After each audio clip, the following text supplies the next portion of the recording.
আমার যে সমস্ত যুবকগুলো চাকরিহারা যুবক আছে না নাই, এমএ পাস করেছে, বিএ পাস করেছে, মামু খালুর জোর নাই, ছেলেটার কোনো চাকরি, অটো চালায় এখন, এরকম আছে না নাই?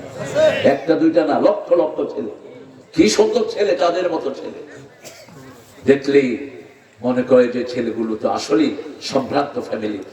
জিজ্ঞেস করি, বাবা তুমি অটো চালাচ্ছ? বলে, স্যার আমি তো চাকরি করতাম, আমার চাকরিটা চলে গেছে, আমার মামু খালু কেউ নাই, একটা অটো কিনেছি, এখন 3 বেলাটা দিয়ে সার্ভিস দিই।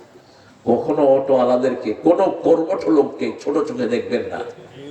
প্রত্যেক শ্রমের দাম ইসলাম দিয়েছে, ঠিক না ঠিক?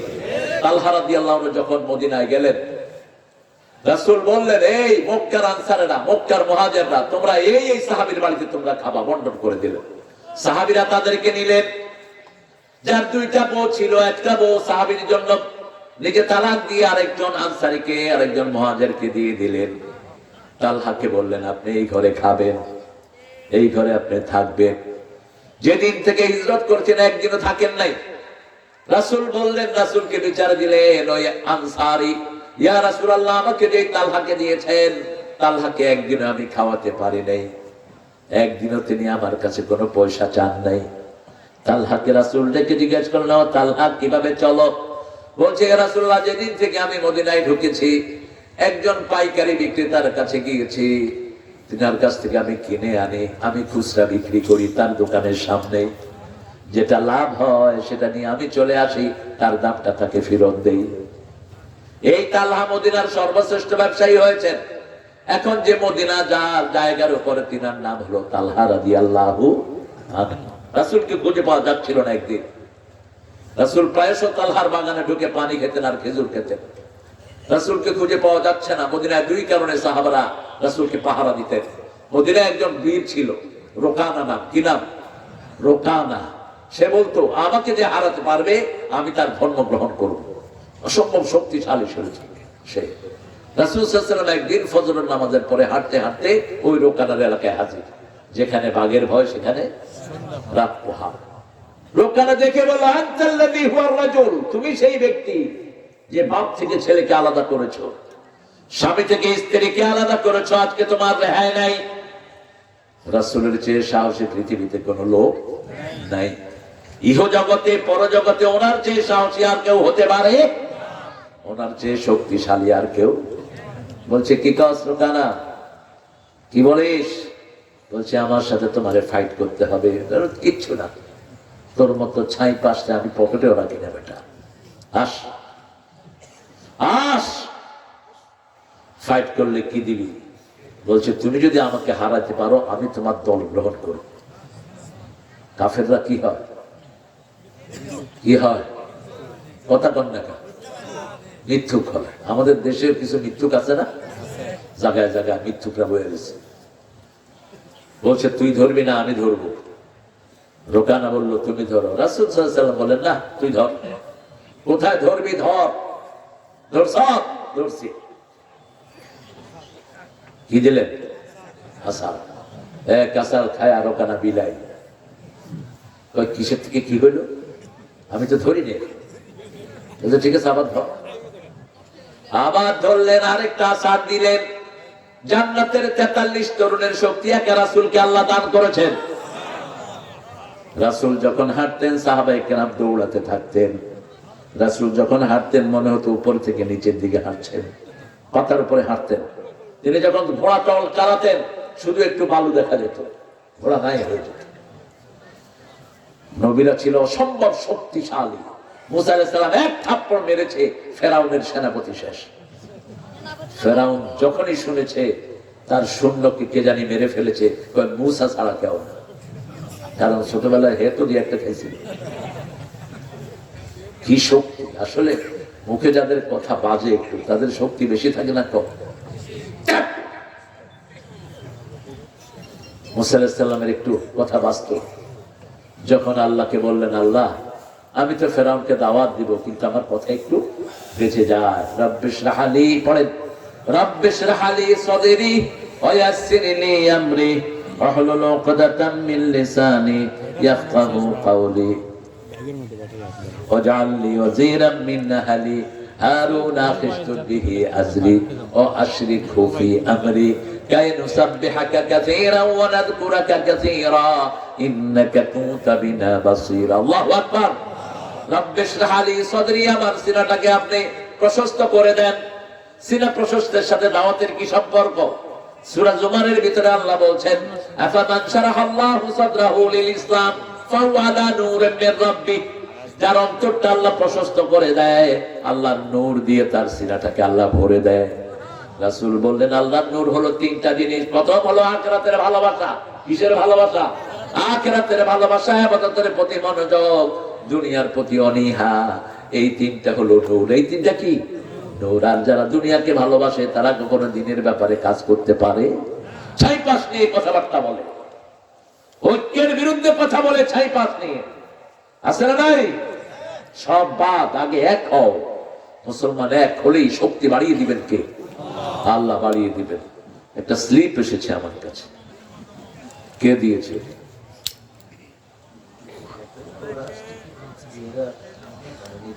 আচ্ছা, আরে আমার রফিক ভাই থাকতে তুমি এটা দেওয়া দরকার নাই। 500 আইসক্রিমের পয়সা দিলেই তো মাহফিল হয়ে যাবে। ইনশাআল্লাহ আমরা প্রিয় ভাইয়েরা, আমাদের যে যুবকেরা, আমি কিন্তু ডিসহার্টেড না। আমি তো আপনাদের এখানে আরো 6 বার এসেছি। মাঠ আগের চেয়ে 5 গুণ বেড়েছে, আলহামদুলিল্লাহ। এত বড় মাঠ কিন্তু কখনো হয় ঠিক না? আগে হয়েছিল কিন্তু এটার অর্ধেক। আমার চোখ এত খারাপ না তোমার মতো। তারপরে বাড়ান লাগছিল। ওই যে আমাদের আল্লামার নাম শুনে জোয়ার নেমেছে। আহা, সেই বসন্ত কি আর আসবে বাংলাদেশে? আল্লামা সাইদি, আল্লাহ তার কবরকে জান্নাতুল ফেরদাউস বানায়। বগুড়াকে স্পেশাল ভালোবাসতেন, বনানীতে আসতেন, আমিও থাকতাম চাচার সাথে। সারা উত্তরবঙ্গের লোক বনানীতে হাজির হতো, ঠিক না ঠিক? কোথায় সে বসন্ত? খালেদা জিয়া খুব ভালোবাসতেন সাইদি সাহেবকে। দুইজনে এখন আখিরাতের যাত্রী। আল্লাহ যেন ইসলামের জন্য, কোরআনের জন্য দুইজনকে জান্নাতুল ফেরদাউস দান করে দেয়। একটা জিনিস তো সত্য, এই মহিলা কখনো ইসলামের বিরুদ্ধে অবস্থান নেয়নি। কোন আলেমকে কখনো কষ্ট দিয়েছে? কখনো না। কোন বেয়াদবিমূলক কথাও বলেনি। আর হাসিনা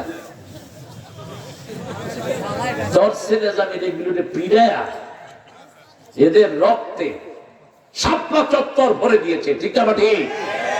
এরপরে এদের থেকে উদ্ধার করেছে কওমি জননী। কি জননী? কি এর কওমি জননী? গোড়ার ডিম। কিসের কওমি জননী তুই? আল্লাহ আমার আলেমদেরকে এক হওয়ার তৌফিক দান করেন। আমরা বনি আদম, আমরা কার সন্তান? আদমের সন্তান। ওইটাকে আল্লাহ না, আদমের সন্তান। কার সন্তান? আদমের সন্তান। এই জন্য নামাজের সময় সবচেয়ে সুন্দর পোশাক করব, নিজেকে সৌন্দর্য মণ্ডিত করব। সৌন্দর্য কি? সৌন্দর্য হলো আপনার সুন্দর কাপড়, আপনার সুন্দর টুপি, আপনার সুন্দর জুতা। একজন সাহাবী সুন্দর কাপড় পরতেন, তিনি মনে করলেন এটা অহংকার হয়ে যায় নাকি? সুন্দর জুতা পরতেন, এটা অহংকার হয়ে যায় নাকি? রাসূলকে বললেন, ইয়া রাসূলুল্লাহ, আমি সুন্দর কাপড় পরি, সুন্দর জুতা পরি, এটা অহংকার নাকি? রাসূল বললেন, না, ইন্নাল্লাহা জামালুন ইউহিব্বুল জামালা। আল্লাহ সুন্দর, সুন্দরকে পছন্দ করেন কে? কে পছন্দ করে? আপনাদের বগুড়া যে কত সুন্দর, সারিয়াকান্দি নদীর কাছে গেলে দেখবেন কি beautiful, tremendous beauty behind the river. আপনি সারিয়াকান্দি দিয়ে যদি আপনি জামালপুরে যান, আপনার মনটা জুড়িয়ে যাবে। কি সৌন্দর্য আল্লাহ ভরে রেখেছেন।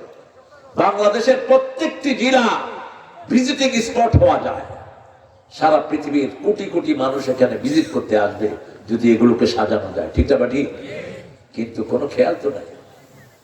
যখনই যায় খাই খাই, দাও দাও খাই খাই। ইউনূস সাহেব এসেছেন, তিনিও খাই খাই। কত খাই খাই একটু পরে টের পাবেন আপনারা।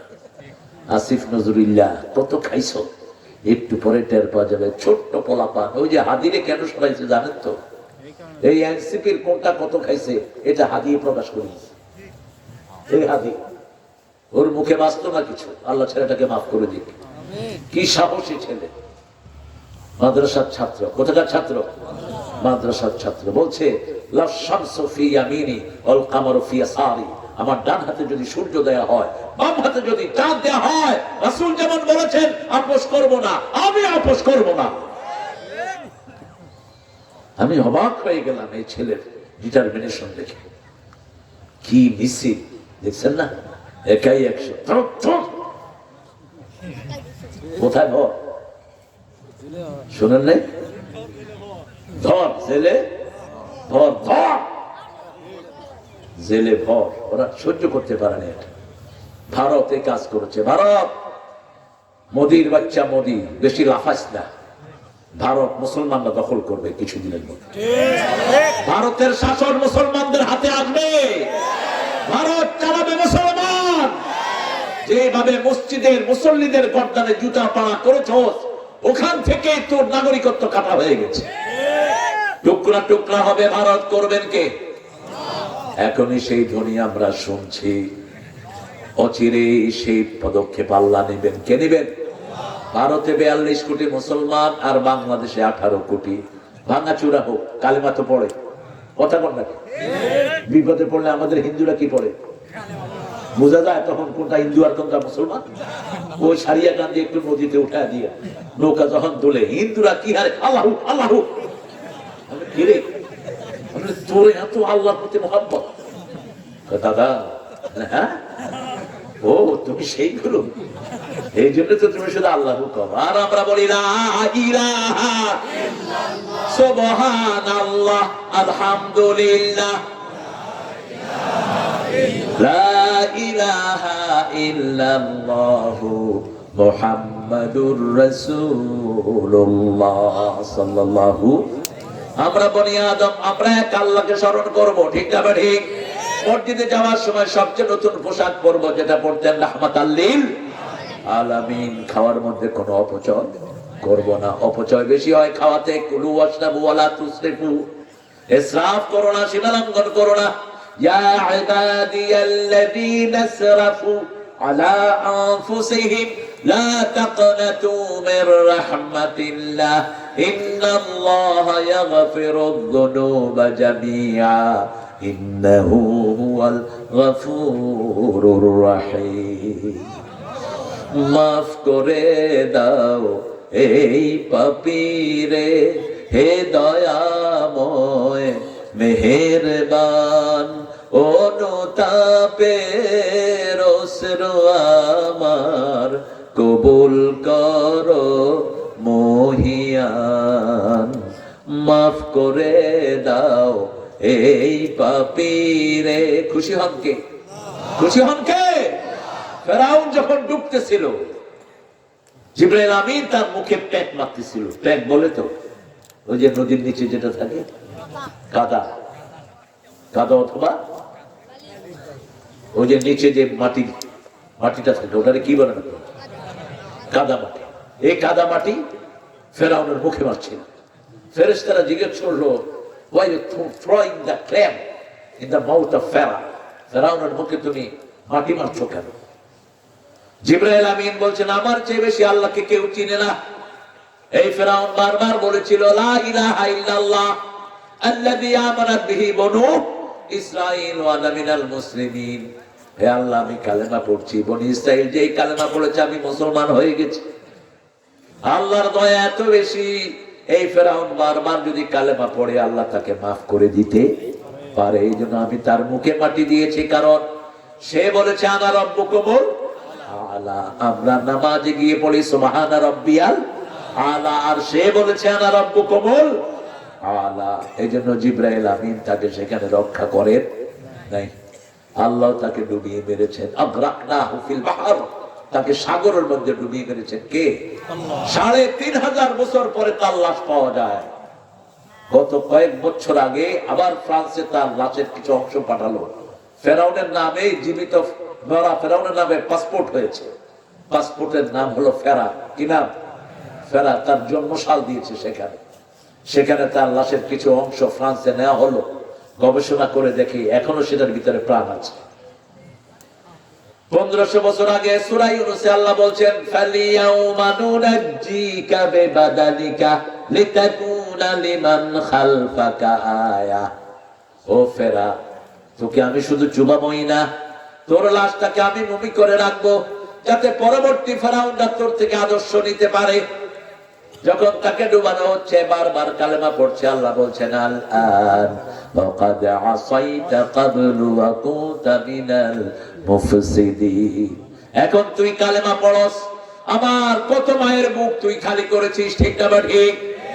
2 দিনে 1400 লোককে মেরে ফেলা কি মনে করেন এর ভিতরে দুধের শিশু আসে না? নাই, 2500 শিশুকে মেরে ফেলেছে কে? কে? ফেরাউন। কিডা? বুঝাও। বগুড়ার কথাটা যে কি ফেমাস করেছে এই বেটাটা, কে বলে এটা? আরে বাপরে বাপ, তুমি তো ভালো ভক্ত দেখে।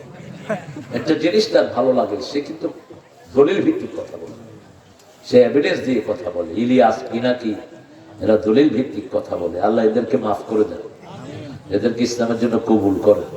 কথা কর না কেন? এই পিনাকি যে কালেমা পড়ে মনে হয় কোন মসজিদের ক্ষতি নেই। আরে বাপরে বাপ, আল্লাহ যেন তাকে জান্নাতুল ফেরদাউস দিয়ে দেয়। আল্লাহ যেন পিনাকিকে ইসলামের জন্য কবুল করে। আমাদের এই যে বিপ্লবের পিছনে তার অবদান আছে না নাই? অনেক কষ্ট তারা করে। এই দুইজনই চক্ষুশূল ইসলাম বিরোধীদের। একজনকে সহ্য করতে পারে না। যুগে যুগে সব এরকম স্বাধীনতা কামী লোকেরা এরকমই হয়। বনি আদম, আমরা আল্লাহ আদম আলাইহিস সালামের আমরা বনি আদম সন্তান, আমরা কোনো খারাপ জিনিস খেতে পারি না। ওরা খায় দুধ আর মুখ, আমরা খাই দুধ আর ঘি। কারা? যারা মূর্তি পূজা করে তারা খায় মুখ আর ঘু, ঠিক না ঠিক? গরুর কি খায়? মুখ। এই জন্য গরু, ওদের কাছ থেকে মিষ্টি কিনতে সতর্ক থাকবেন।